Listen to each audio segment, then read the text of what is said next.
안녕하세요. 미래를 설계하라 경제 잡학사전 진행의 김혜수입니다. 8월 11일 월요일 한 주의 시작이죠. 경제 잡학사전 시작해보도록 하겠습니다.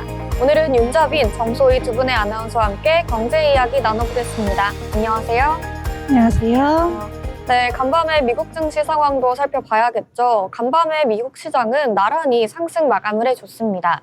미국과 각국의 상호 관세가 본격적으로 시행이 됐지만 시장은 큰 반응을 보이지 않았는데요.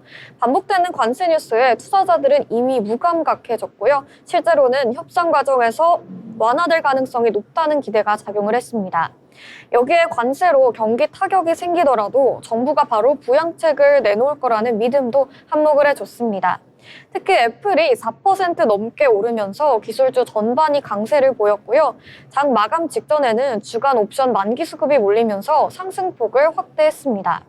다만 2018년 트럼프 일기 때처럼 관세가 초반에는 시장을 끌어올렸지만 시간이 지나면서 경제 지표가 악화돼 하락세로 돌아섰던 전례가 있는 만큼 앞으로 발표될 주요 지표들의 시장의 시선이 쏠릴 전망입니다. 연준에서는 무살렘 세인트루이스 연은 총재가 노동시장은 균형을 이루고 있지만 경제활동 둔화로 고용 위험에 처할 수 있다는 신중한 의견도 나왔습니다. 그럼에도 불구하고 9월 금리 인하 가능성은 여전히 90% 가까이 유지가 되면서 투자 심리는 비교적 탄탄한 모습 보여주고 있습니다.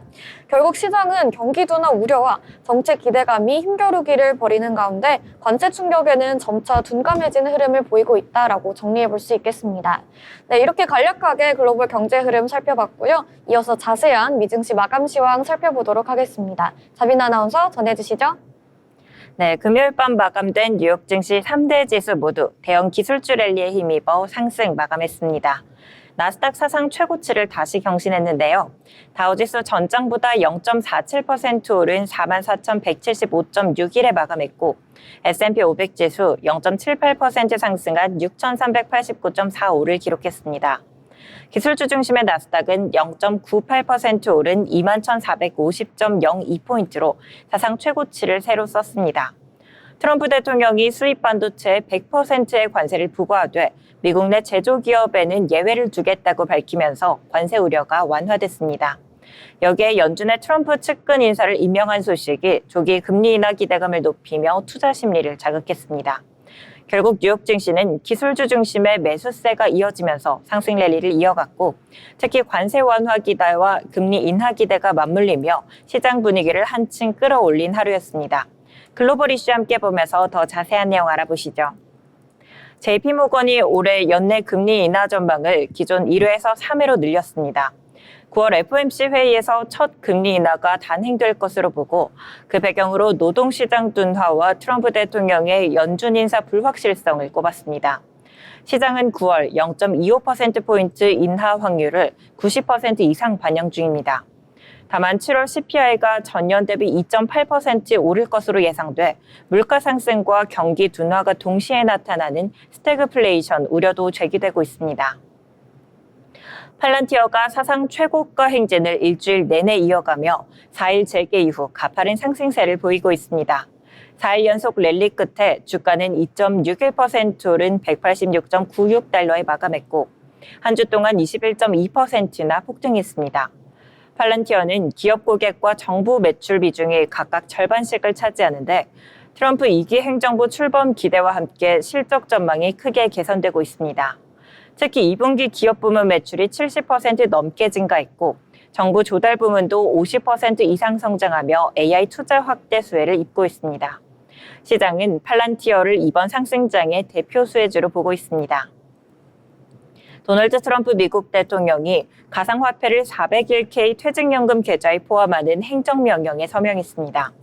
이번 조치로 미국의 막대한 은퇴연금 자금이 비트코인을 비롯한 디지털 자산 시장에 유입될 길이 열렸습니다. 401k 계좌는 약 9조 달러 규모로 전체 가상화폐 시장 규모와 맞먹는 규모입니다. 행정명령에는 가상화폐뿐만 아니라 사모펀드, 부동산 등 대체자산 투자 허용도 포함됐습니다. 노동부는 새로운 지침을 발현해 가상화폐를 다른 투자자산과 동등하게 취급하게 되며 업계는 이를 가상화폐 접근성을 크게 높이는 계기로 보고 있습니다. 미국이 1kg짜리 골드바에 관세를 부과할지 여부를 두고 혼선이 이어지면서 금 선물 가격이 급등락했다는 소식입니다. 미 세관국경 보호국의 통관 결정서에 따르면 1kg 골드바와 100온스 골드바가 관세 대상에 포함된 것으로 알려졌으나 이후 백악관이 이를 제외할 가능성을 시사하는 보도가 나왔습니다. 1kg 골드바는 세계 최대 금 선물 시장인 뉴욕 상품거래소의 주요 거래 단위로 관세가 부과될 경우 뉴욕 금 선물과 런던 금 현물 가격 괴리가 커질 수 있다는 우려가 제기되고 있습니다. 다음으로 히트맵 살펴보겠습니다. M7 빅테크 가운데 아마존만 소폭 하락 마감했습니다. 아마존은 0.2% 내린 222.69달러를 기록했고 마이크로소프트는 0.23% 상승한 522.04달러, 알파벳은 2.44% 오른 202.09달러로 마감했습니다. 엔비디아는 이틀 연속 사상 최고치를 경신하며 182.70달러의 거래를 마쳤습니다. 테슬라는 AI 개발 책임자 사퇴 소식에도 불구하고 2.29% 상승한 329.65달러로 복귀했고 애플은 사흘 연속 큰 폭의 상승세를 이어가며 4.24% 급등한 229.35달러를 기록했습니다. 애플의 미국 내 투자 확대 발표가 관세 부담 완화와 실적 개선 기대감으로 이어졌습니다. 일라이 릴리가 비만 치료제 오포글리포론 임상에서 경쟁사 위고비보다 낮은 체중 감량 효과를 보여 하락했습니다. 부작용 탄력률도 높아 전망이 악화됐고 목표 주가와 매출 예상치가 하향 조정됐습니다. 다만 아략 형태의 장점과 2분기 어닝 서프라이즈는 긍정적으로 평가되고 있습니다. 이어서 주요 기업들 이슈도 함께 체크해 보시죠. 미국 전기차 업체 테슬라와 일론 머스크 CEO가 로보택시 사업과 관련한 증권 사기 혐의로 주주들의 집단 소송에 휘말렸습니다. 주주들은 테슬라가 자율주행 기술의 안전성과 전망을 과대평가해 주가를 부풀렸다고 주장하며 과속, 급제동, 잘못된 차선 진입 등 문제 장면이 담긴 영상을 증거로 제시했습니다. 로보택시 출시 이후 주가는 급등했지만 이후 위반 사례가 알려지며 하락세로 전환했습니다. 주주들은 2년여간 해당 주식을 보유한 투자자들의 손해배상을 요구하고 있습니다. 다음 소식입니다. 엔비디아와 AMD가 중국 수출용 AI 칩 판매 수익의 15%를 미국 정부에 지급하기로 합의한 것으로 전해졌습니다. 파이낸셜 타임즈는 두 회사가 대중 수출 허용을 조건으로 트럼프 행정부와 협의했다고 보도했습니다. 미국은 앞서 H2O와 MI308의 대중 수출을 제한했지만 트럼프 대통령과 엔비디아 CEO의 연이은 면담 이후 수출이 재개됐습니다. 전문가들은 이번 합의를 전례 없는 사례로 평가하며 트럼프 행정부의 관세를 활용한 대미 투자 유도 전략도 맞닿아 있다고 분석했습니다. 다음 소식입니다. 애플이 미국 내 6천억 달러 투자 계획 발표 이후 뉴욕 증시에서 4.24% 급등하며 주간 상승률 13%를 기록했습니다. 이는 2020년 7월 이후 최대폭으로 시가총액은 3조 4,040억 달러로 늘었습니다. 트럼프 행정부의 관세 완화 기대감이 투자 심리를 자극한 것으로 풀이됩니다. 다음 소식입니다. 아마존 웹 서비스가 처음으로 오픈AI의 오픈웨이트 AI 모델을 아마존 베드록과 세이지메이커 AI에 탑재합니다. 구글과 중국 경쟁사 가격 대비 성능이 크게 앞선다는 평가로 이번 도입은 AWS 성장 둔화 우려를 해소할 전략으로 주목받고 있습니다. 지금까지 미증시 마감 시황 전해드렸습니다. 네, 미증시 마감 시황 전해주셨습니다. 간밤에 뉴욕 증시는 기술주 중심으로 매수세가 몰리면서 강한 흐름 보여줬는데요. 오늘 우리 시장에서 어떠한 흐름 이어갈지 저희와 함께 체크해보시면 좋겠습니다. 이어서 저희는 기업에 대해 알아보는 시간 가져볼 텐데요. 수희 아나운서 전해주시죠. 네, 오늘 소개할 기업은 우리 한국 롯데그룹의 모테이자, 제과, 빙과를 넘어서 유제품과 신석식품까지 아우르는 종합식품기업 롯데 웰푸드입니다. 우리에게는 롯데 제과라는 이름으로 더 익숙한 기업이죠. 1967년 롯데 제과라는 이름으로 첫 발을 내디딘 롯데는 껌과 과자, 아이스크림으로 시장에서 확고한 입지를 다졌는데요. 2022년에는 롯데푸드를 흡수 합병하면서 롯데그룹의 F&B 사업을 사실상 하나로 모았습니다. 그리고 2023년 창립 56년 만에 새 사명인 롯데 웰푸드로 변신하면서 건강과 글로벌 시장을 향한 도약을 선언했습니다. 롯데 웰푸드의 출발은 1967년 신격호 회장이 서울 용산구에 세운 자본금 3천만 원 규모의 롯데 제과였습니다. 당시 국내 껌 시장은 혜태 제과가 이미 장악을 한 상태였는데요. 하지만 롯데는 오렌지볼 껌, 바브 민트껌 같은 제품을 출시하면서 후발주자로 뛰어들었습니다. 1969년 영등포 양평동에 새 공장을 지으면서 대량 생산 체제를 갖췄고요. 1972년에는 주시 후레쉬, 또 후레쉬 민트, 스피아 민트를 선보이면서 껌 시장의 판도를 완전히 뒤집게 됩니다. 기존 제품보다 개수는 많고 가격은 그대로인 파격적인 전략을 앞세운 건데요. 결국 롯데제과는 껌 시장 점유율 1위에 오르면서 첫 전성기를 맞이하게 됩니다. 70에서 80년대의 롯데제과는 아이스크림, 초콜릿, 비스킷 같은 제품으로 제품군을 넓혔고요. 부산과 평택, 양산에 공산을 세웠는데요.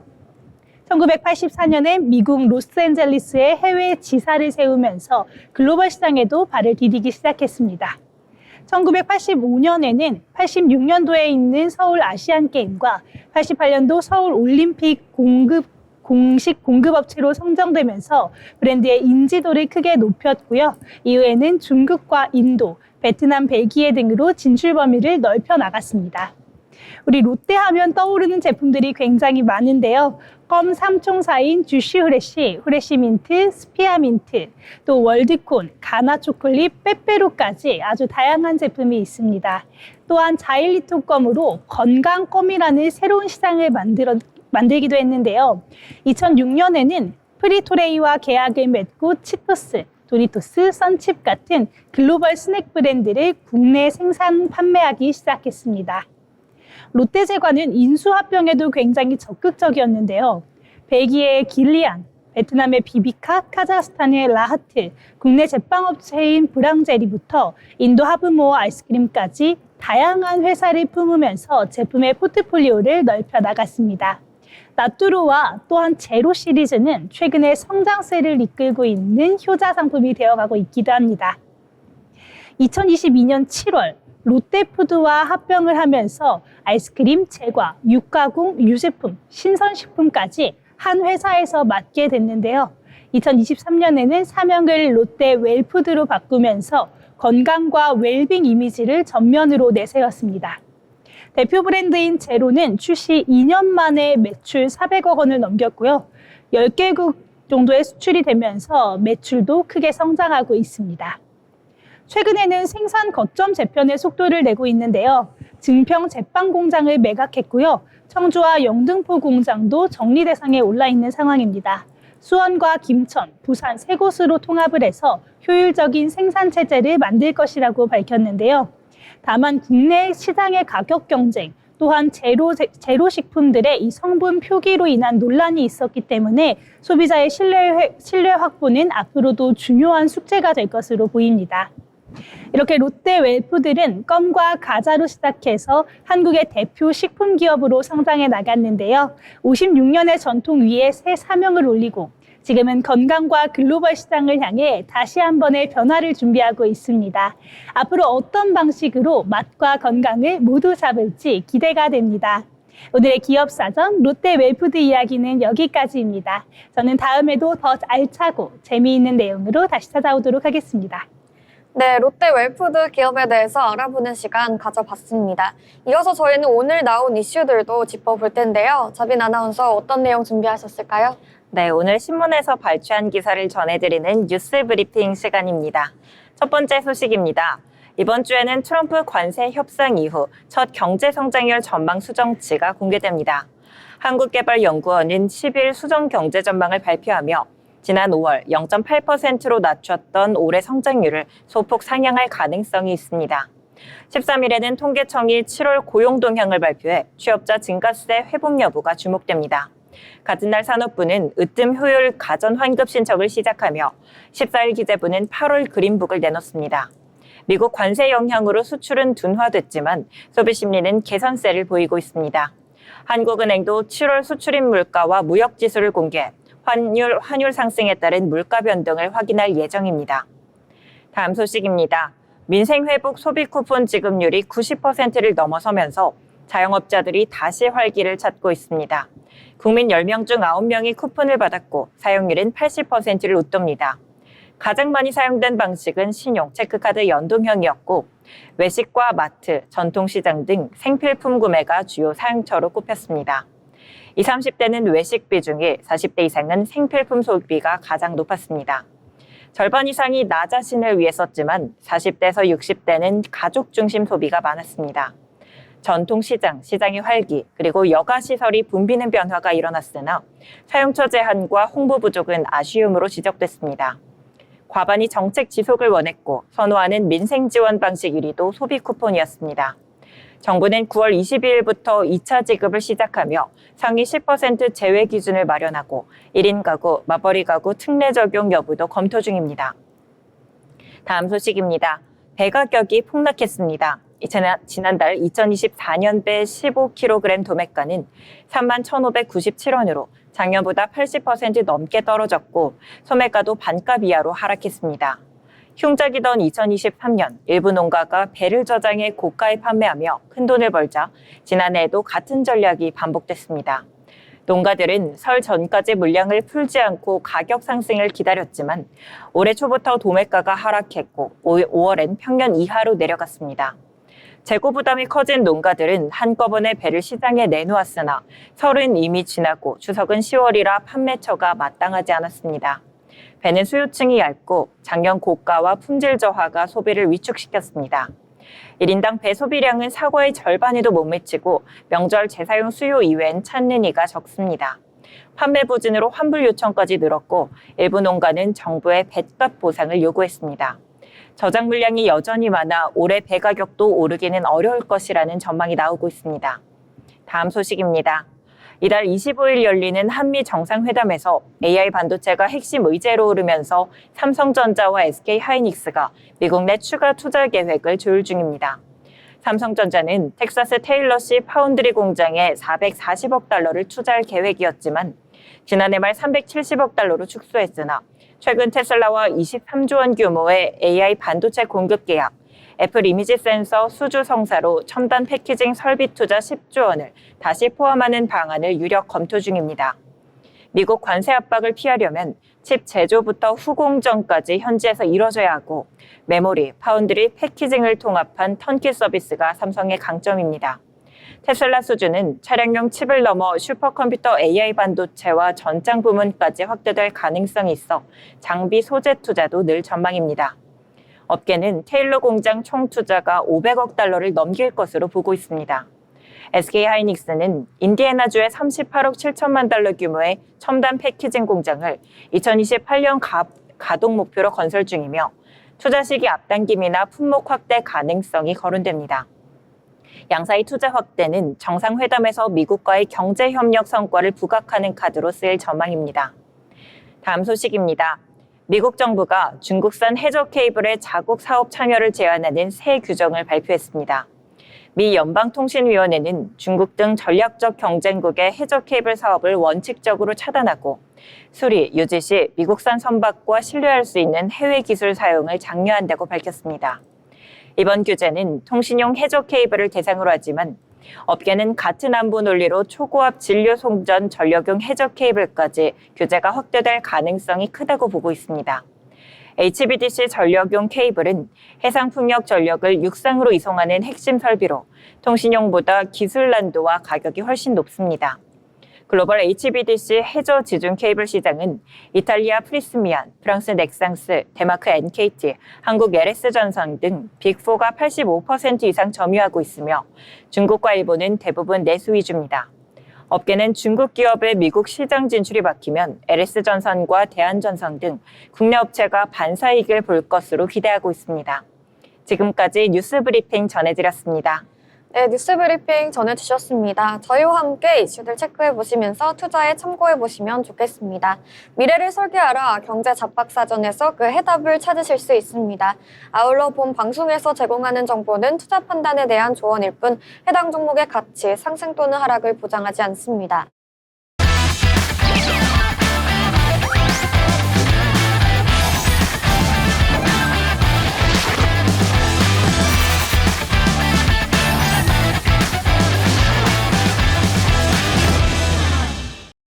네, 이번 시간은 투자의 고수가 되고 싶은 아나운서들의 경제 이야기, 주식 이야기 나눠보는 시간입니다.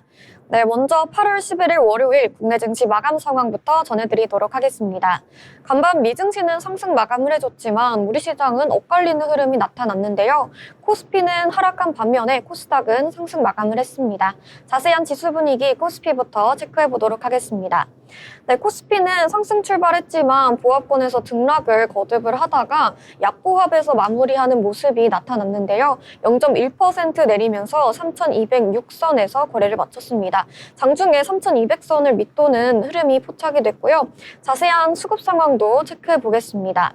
외국인이 2,169억 원 담아냈지만 지수의 상승을 이끌지는 못하는 흐름이었고요. 반면에 개인과 기관이 매도 포지션 보여줬습니다. 개인이 1,406억 원 팔아냈고요. 기관이 2,160억 원 매도했습니다. 이어서 코스닥의 흐름도 살펴보겠습니다. 코스닥은 하락 출발했지만 상승폭을 계속해서 확대하는 모습이 나타났는데요. 오늘 시장에서 2차 전지들이 실적을 좋게 발표를 하면서 상승폭을 확대해줬습니다. 0.32% 강보합권에서 마무리되면서 811포인트 거래를 마쳤습니다. 수급 상황도 체크해 보겠습니다. 외국인과 기관이 순매수해주면서 지수의 상승을 이끌었는데요. 외국인은 532억 원 순매수했고요. 기관이 420억 원대 물량을 담아줬습니다. 개인은 반면에 968억 원 매도했습니다. 이어서 시가총액 상위 종목들의 흐름들도 살펴보겠습니다. 네, 먼저 코스피입니다. 전반적으로 혼조세 보인 가운데 삼성전자는 개인과 기관이 계속해서 팔아내면서 오늘은 좀 하락세를 보였는데요. 1%대 낙폭을 보여줬지만 그래도 7만 전자 지키면서 7만 1,000원의 종가 형성을 해줬습니다. 반면에 SK하이닉스는 오늘 강한 흐름 보여줬는데요. 4.09% 상승하면서 26만 7,000원의 종가 형성했습니다. 오늘 실적 때문에 좋은 흐름 보여줬던 LG에너지솔루션도 2.77%, 3% 가까이 상승 흐름 나타내줬고요. 38만 9,000원의 종가 형성을 해줬습니다.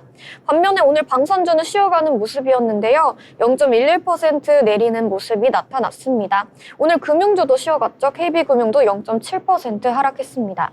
이어서 코스닥의 흐름도 살펴보겠습니다.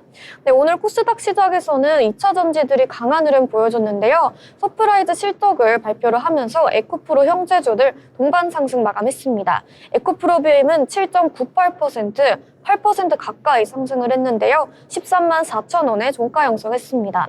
에코프로도 4.81%, 5% 가까이 급등을 해주면서 54,500원의 종가 형성해줬습니다. 파마리서치 섬청당 제약도 빨간불 켜줬고요.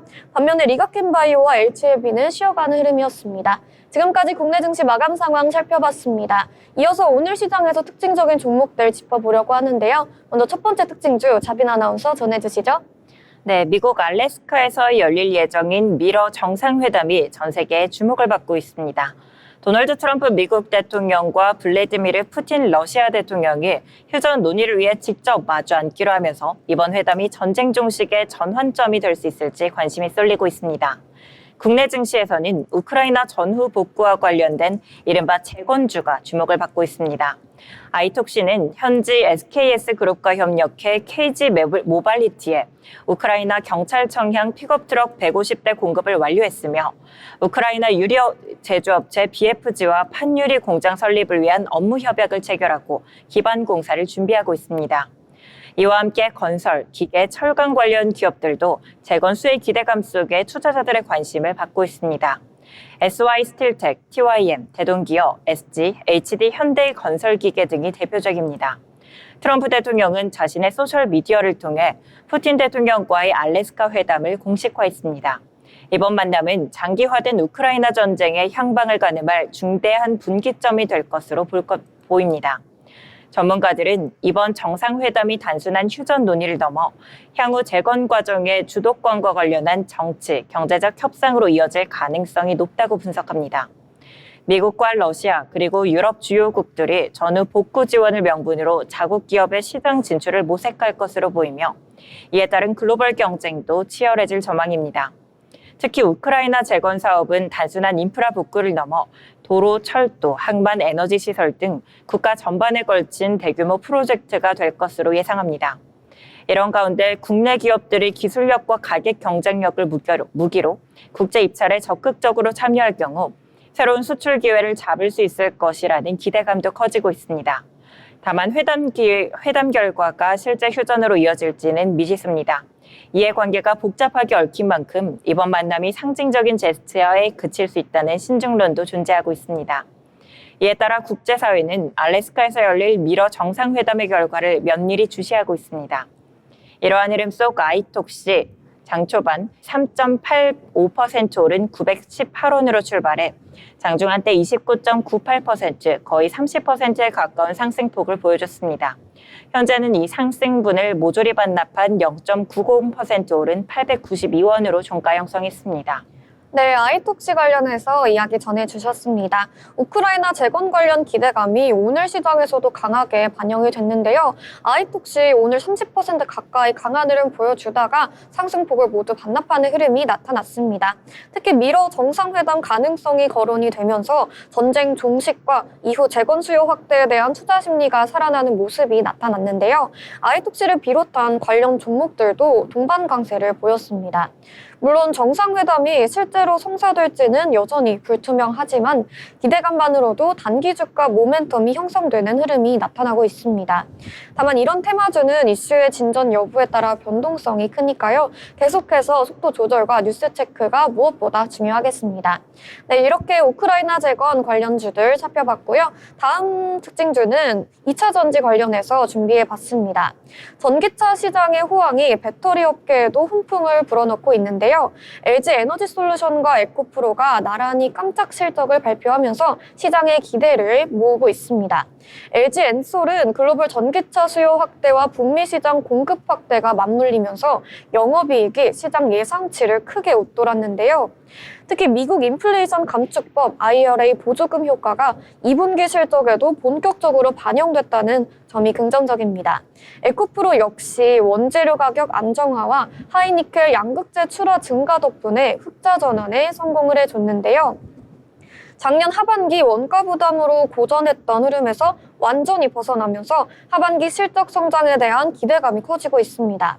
배터리 업계 전반적으로 원재료 가격 하락, 고객사 주문 증가, IRA 수혜가 동시에 작용을 하면서 실적 모멘텀이 다시 되살아난 건데요. 다만 전기차 수요의 둔화 가능성과 중국 업체와의 경쟁 심화는 여전히 변수로 남아 있습니다. 계속해서 이번 실적 개선 흐름이 일회성일지 추세적인 회복인지 확인하는 게 중요하겠습니다. 네, 오늘 실적 발표가 있었던 2차 전지 관련주들 살펴봤고요. 이어서 다음 특징주로 넘어가 보도록 하겠습니다. 자빈 아나운서 전해주시죠. 네, 대한전선이 미국 정부의 규제 발표 이후 반사 이익 기대감 속에 투자자들의 관심을 받고 있습니다. 미국 연방통신위원회 FCC는 최근 중국의 해저 케이블 사업 참여를 원칙적으로 차단하는 규제를 채택했습니다. 이번 조치는 통신용 해저 케이블 분야를 대상으로 하지만 향후 전력용 케이블까지 규제가 확대될 가능성이 제기되고 있습니다. 이러한 전망은 한국 기업들에게 새로운 기회로 작용할 수 있다는 분석이 나옵니다. 특히 전력, 통신 케이블 분야에서 기술 경쟁력을 갖춘 국내 업체들이 미국 및 글로벌 프로젝트 수주 경쟁에서 유리한 위치를 점할 수 있다는 기대가 커지고 있습니다. 전문가들은 이번 규제가 단기적인 주가 변동뿐만 아니라 중장기 성장 모멘텀으로 이어질 수 있다고 평가합니다. 공급망 다변화와 전략적 동맹을 중시하는 미국의 정책 기조 속에서 한국 기업들이 신뢰할 수 있는 대체 공급처로 자리매김할 가능성이 높다는 설명입니다. 업계에서는 글로벌 해저 케이블 시장이 안정적인 성장세를 이어가는 가운데 이번 규제가 한국 업체들에게 장기적인 수익 기회를 제공할 수 있을 것이라고 전망하고 있습니다. 이러한 흐름 속 대한전선 장 초반 1.44% 오른 16,940원으로 출발했습니다. 장중 한때 6.95% 거의 7%에 가까운 상승폭을 보여주다 현재는 1.68% 오른 16,980원으로 종가 형성했습니다. 네, 이번에는 대한전선 가져와 주셨습니다. 오늘 시장에서 강한 흐름 보여줬는데요. 미국이 해저 케이블 설치와 관련한 새로운 규정을 준비하고 있다는 소식이 전해지면서 향후 글로벌 발주 확대 기대감이 반영된 하루였습니다. 해저 케이블은 친환경 에너지 전환과 해상 풍력 확산의 핵심 인프라로 꼽히죠. 대한전선은 이미 북미 시장에서 꾸준히 점유율을 확대해 온 만큼 제도 변화의 수혜 가능성이 부각된 모습입니다. 다만 규정 세부 내용이 확인되기 전까지는 기대감이 조금 선반영되는 구간일 수 있다는 점 유의해 보시면 좋겠습니다. 네, 이렇게 관련 특징주 살펴봤고요. 이어서 다음 특징주 살펴보도록 하겠습니다. 엔터주로 준비를 해봤는데요. 엔터주 가운데 YG 엔터테인먼트가 또 한 번 시장을 놀라게 했습니다. 무려 3개분기 연속 실적 서프라이즈를 기록을 한 건데요. 이번 2분기에는 블랙핑크 월드 투어 수익과 글로벌 음원 판매가 고르게 늘면서 매출과 영업이익 모두 시장 예상치를 크게 웃돌았습니다. 특히 신인 걸그룹 베이비몬스터가 데뷔 이후 해외 시장에서 빠른 팬덤 확장을 보이면서 향후 수익 다변화에 발판을 마련했다는 평가입니다. 증권가에서는 YG엔터의 안정적인 아티스트 라인업과 글로벌 투어 수익 구조를 근거로 목표 주가를 줄줄이 상향 조정하고 있습니다. 하반기에는 블랙핑크 멤버들의 솔로 활동과 베이비몬스터의 일본, 동남아 투어가 예정돼 있는 만큼 실적 성장세가 계속해서 이어질 가능성이 높다는 분석입니다. 다만 엔터주는 아티스트 활동 스케줄과 신작 성과에 따라 실적 변동성이 큰 만큼 투자 판단을 하실 때 일정과 콘텐츠 성과들을 함께 체크해 보시는 게 중요하겠습니다. 네, 이렇게 엔터주 관련해서 정리해 드렸고요. 저희는 마지막 특징주로 넘어가 보도록 하겠습니다. 자빈 아나운서 전해주시죠. 네, 샌디가 글로벌 외식 시장 확대 기대감 속에 주목받고 있습니다. 삼양식품이 자사 불닭 소스를 미국 최대 아시안 외식 브랜드 판다 익스프레스와 협력하기로 하면서 불닭 소스 원료를 독점 공급하는 S&D가 수의 기대주로 떠오른 겁니다. 삼양식품과 판다 익스프레스는 공식 파트너십을 체결하고 불닭 소스를 활용한 다이너마이트 스위트 앤 사워 치킨을 미국 10개 도시의 일부 매장에서 한정 판매합니다. 판매 기간은 10월 7일까지로 현지 반응에 따라 추가 확장 가능성도 점쳐지고 있습니다. 업계는 이번 협력이 불닭 브랜드의 글로벌 인지도 강화는 물론 원료 공급 업체인 S&D의 실적 성장에도 긍정적인 영향을 미칠 것으로 보고 있습니다. 특히 미국 외식 시장에서 K푸드 인기가 꾸준히 확대되는 가운데 글로벌 대형 프랜차이즈와의 협업이 장기적인 매출원으로 이어질 가능성이 크다는 분석입니다. 전문가들은 이번 사례가 국내 식품 관련 기업들의 해외 진출 모델로도 주목받을 수 있다며 브랜드 파워와 안정적인 공급망을 동시에 갖춘 기업들이 글로벌 시장에서 경쟁력을 높일 수 있는 기회가 될 것으로 전망하고 있습니다. 이러한 흐름 속 S&D 장 초반 0.59% 오른 11만 9천 원으로 출발했습니다. 장중한 때 7.95% 상승하는 모습 보여주다 현재는 6.09% 오른 12만 5,500원으로 종가 형성했습니다. 네, S&D 오늘 시장에서 강한 흐름 보여줬는데요. 미국 대형 중식 체인이죠. 판다 익스프레스에 불닭 소스를 공급한다는 소식이 오늘 투자 심리를 자극을 했습니다. K푸드의 글로벌 확산이 실제 매출 성장으로 이어질 수 있다는 기대감이 반영이 된 건데요. 특히 해외 외식 프랜차이즈와 장기 공급 계약은 브랜드 인지도 제고와 함께 안정적인 매출원 확보로 이어질 수 있겠습니다. 긍정적으로 평가되는 모습이 나타나고 있고요. 식품주는 단기 테마보다는 중장기 실적 반영 속도를 지켜보면서 전략을 짜보시면 좋겠습니다. 네, 이렇게 S&D 불닭소스 공급하는 소식으로 이야기 나눠봤고요. 이렇게 여러 가지 특징주 정리해봤습니다. 저희와 함께 하나하나 특징주 살펴보시면서 투자에 참고해보시면 좋겠습니다. 이어서 저희는 인물에 대해 알아보는 시간 가져볼 텐데요. 소희 아나운서 전해주시죠. 네, 오늘 만나볼 인물은요. 세계적으로 7,500만 장 이상 판매된 배틀그라운드의 주역이자 또 한 우물을 판 끝에 K게임의 신화를 써내려간 인물입니다. 바로 노력하는 천재 김창한 크래프톤 대표인데요. 이 김창한 대표는 1974년 서울에서 태어났고요. 경기과학고를 거쳐서 카이스트 전산학과 학사, 석사, 박사 학위를 모두 취득했습니다. 박사 과정을 하는 중에는 게임 기업인 이매직에서 기술팀장을 맡았고 넥스트플레이와 진우게임즈에서 CTO와 개발 프로듀서직을 거치기도 했는데요. 2015년 진우게임즈가 전에 블루홀, 지금의 크래프톤에 인수되면서 펍지 스튜디오 개발 본부장으로 합류를 했고요. 2017년에는 배틀그라운드 개발을 이끌면서 세계적인 성공을 거두게 됩니다. 배틀그라운드는 출시 3일 만에 무려 35만 장을 판매했고요. 2년 반 만에 세계 판매량 5위에 오르면서 개발비 대비 700배 이상의 수익을 내기도 했습니다.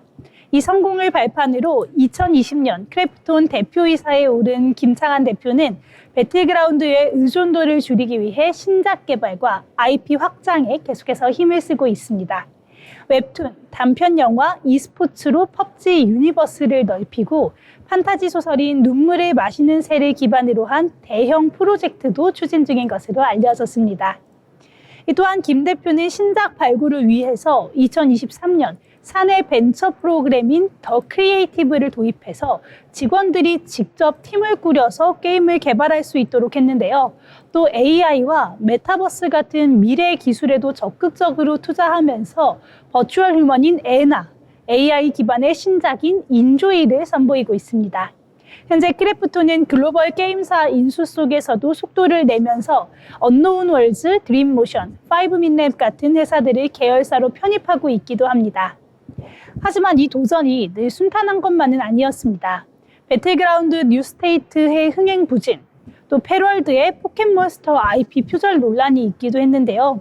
그런가 하면 모바일 배틀그라운드가 인도 시장에서 서비스가 2차례나 중단이 되는 사태도 있었습니다. 심지어는 21년도에 크래프톤이 최고가를 찍은 이후 주가가 갑작스럽게 폭락하면서 이 기업에도 굉장히 타격을 받기도 했는데요. 직장 내 괴롭힘 논란까지 나오면서 다양한 위기를 겪었습니다. 하지만 김 대표는 이런 사고와 논란들을 하나하나 헤쳐나가면서 도전과 변화를 통해 제2의 배틀그라운드를 만들겠다는 의지를 밝히기도 했습니다. 현재 그는 글로벌 스튜디오 체제를 강화하면서 다양한 장르와 플랫폼의 게임을 준비하고 있습니다. 모바일, PC, 콘솔을 모두 아우르는 신작과 또 AI 블록체인 기반의 메타버스 플랫폼에도 집중하고 있는데요. 중소게임사 투자를 하면서 산업 생태계 확장에도 힘쓰고 있습니다. 목표는 크래프톤을 제작의 명가로 자리매김시키고 게임을 넘어서 엔터테인먼트와 기술이 융합된 미래 산업을 선도하는 것이라고 합니다. 김창한 대표는 게임 업계에서 한 우물 인생이라는 평가를 받곤 하는데요. 여러 어려움을 만날 때에도 포기하지 않고 세계적인 게임을 만든 집념의 개발자입니다. 게임이 가장 강력한 미디어가 될 것이라고 믿는다는 김창한 대표. 오늘의 인물, 노력하는 천재 게임 개발자 크래프톤 대표 김창한을 만나봤습니다. 네, 게임 개발자 김창환 크래프톤 대표님 살펴봤습니다. 이어서 투자에 도움이 될 만한 리포트 전해드리겠는데요. 자빈 아나운서 어떤 리포트 준비하셨을까요? 네, 오늘은 YG 엔터테인먼트의 하반기 실적 전망과 주요 투자 포인트를 살펴보겠습니다. YG 엔터테인먼트가 하반기 사상 최대 MD 실적을 기록할 것으로 기대되면서 목표 주가는 향상됐습니다. 지난해 하반기부터 4분기 연속으로 시장 예상치를 웃도는 실적을 기록했는데요. 특히 블랙핑크의 대규모 월드 투어 실적이 반영되기 전이라는 점에서 의미가 굉장히 큽니다.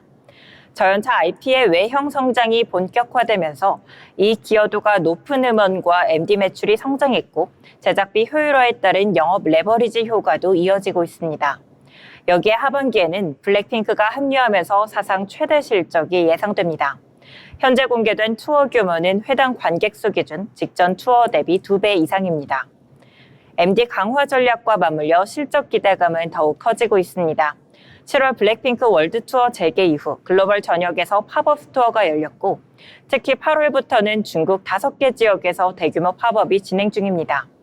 해외 MD 매출이 고성장하면서 이익 레버리지 효과가 본격화될 것으로 보이며 캐릭터 상품 등 일상생활에서 사용 가능한 대중적 매력을 갖춘 MD 라인업 확대와 현지 브랜드와의 협업을 통해 매출 극대화가 가능하다는 평가입니다. 주요 그룹들의 신보 발매 일정도 대기 중입니다. 9월에는 트레저, 10월에는 베이비몬스터, 연내 블랙핑크가 앨범을 발매할 예정입니다. 또한 내년 신인 보이그룹과 이후 신인 걸그룹 데뷔 계획도 있어 단일 IP 의존도는 점차 줄어들 전망입니다. 이후 2분기 실적 한번 살펴보겠습니다. 매출액은 1,004억 원으로 작년 대비 12% 증가했고 영업이익은 84억 원으로 흑자 전환했습니다. 음원 매출액은 198억 원으로 신보 발매 부재에도 베이비몬스터 음원 스트리밍이 견조하게 유지되며 기존 예상치를 크게 웃돌았습니다.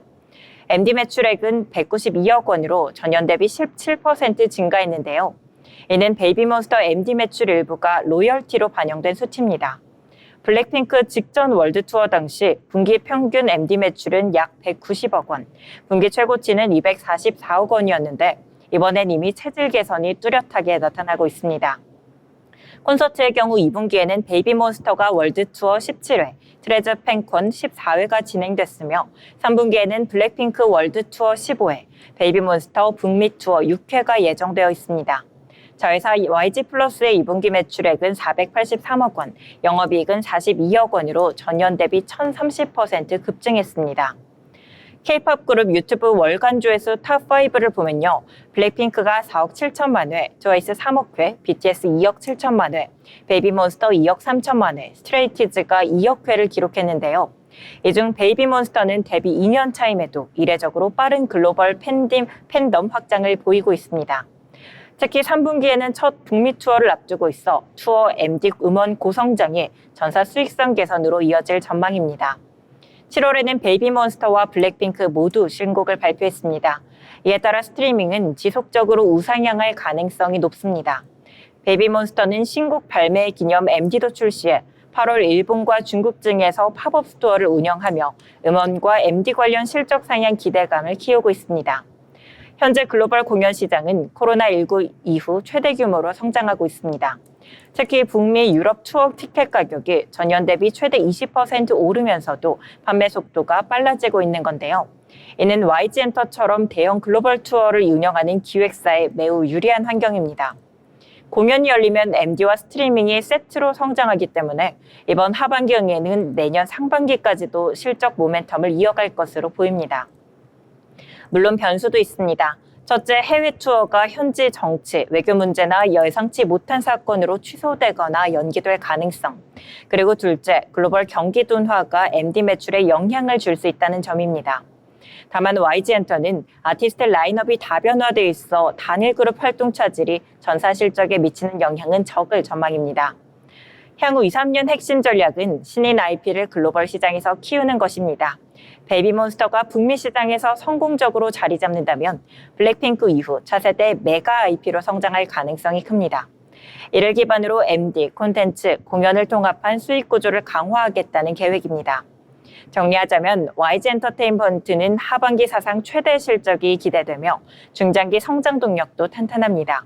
저연차 IP 확장, MD 매출 고성장, 그리고 대규모 앨범 투어 일정이 맞물리면서 매출과 이익 모두 상승세를 이어갈 것으로 전망하고 있습니다. 목표 주가 상향과 함께 장기 투자 매력도 충분하다는 분석입니다. 이상 리포트 브리핑이었습니다. 네, 리포트 브리핑 전해주셨습니다. 투자하실 때 참고해보시면 좋겠고요. 오늘 우리 시장 정리해보도록 하겠습니다. 오늘 국내 증시는 주요 기업들의 실적 발표와 정책 기대감이 맞물리면서 업종별로 차별화되는 흐름을 보였습니다. 2차 전지와 전기차 관련주는 실적 호조에 힘입어서 강세를 이어갔고요. 일부 엔터주와 여행주들도 실적과 모멘텀 소식에 상승폭을 확대해줬습니다. 코스피와 코스닥 모두 조금 제한적인 변동 속에서 마감하는 흐름이 나타났고요. 실적 모멘텀과 정책 뉴스에 민감한 하루였다라고 정리해 볼 수 있겠습니다. 내일도 우리 시장 어떠한 흐름 이어갈지 저희와 함께 체크해 보시면 좋겠습니다. 아울러 본 방송에서 제공하는 정보는 투자 판단에 대한 조언일 뿐 해당 종목의 가치, 상승 또는 하락을 보장하지 않습니다.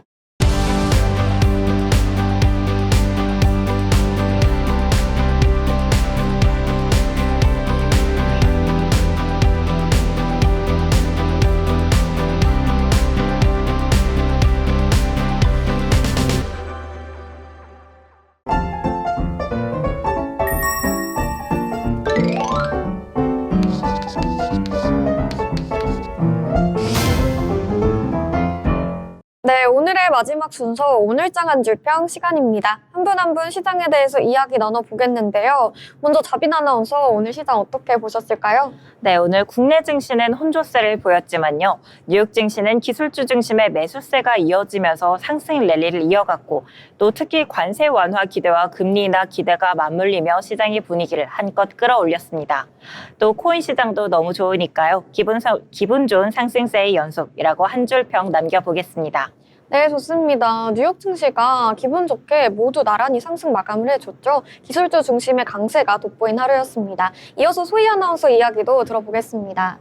네, 저는 우리 시장을 여기 갈까 저기 갈까 방향성 잃은 하루였다라고 얘기해 보도록 하겠습니다. 오늘 전체적으로 섹터들이 잠시 쉬어가는 모습을 보여주면서 조금은 하락하는 모습 또는 머물러 있는 모습이 많이 보였는데요. 이리 갈까 저리 갈까 방향성을 잃은 상황인 것 같습니다. 하루빨리 방향성을 찾아서 얼른 상승세 장이 연출이 되길 바라보겠습니다. 네, 좋습니다. 오늘 시장 코스피가 방향성을 잃으면서 보합권에서 등락을 계속해서 반복하는 모습이 나타났죠. 앞으로 어떤 방향성을 찾아갈지 저희와 함께 체크해 보시면 좋겠습니다. 오늘 실적이 좋았던 종목들은 또 강한 흐름을 보여줬는데요. 2차 전지주가 오늘 주인공이었다라고 볼 수 있겠습니다. 실적이 곧 힘이다라고 정리를 하면서 인사드리도록 하겠습니다. 내일도 더 알찬 소식으로 찾아뵙도록 하겠습니다. 시청해주신 여러분 고맙습니다.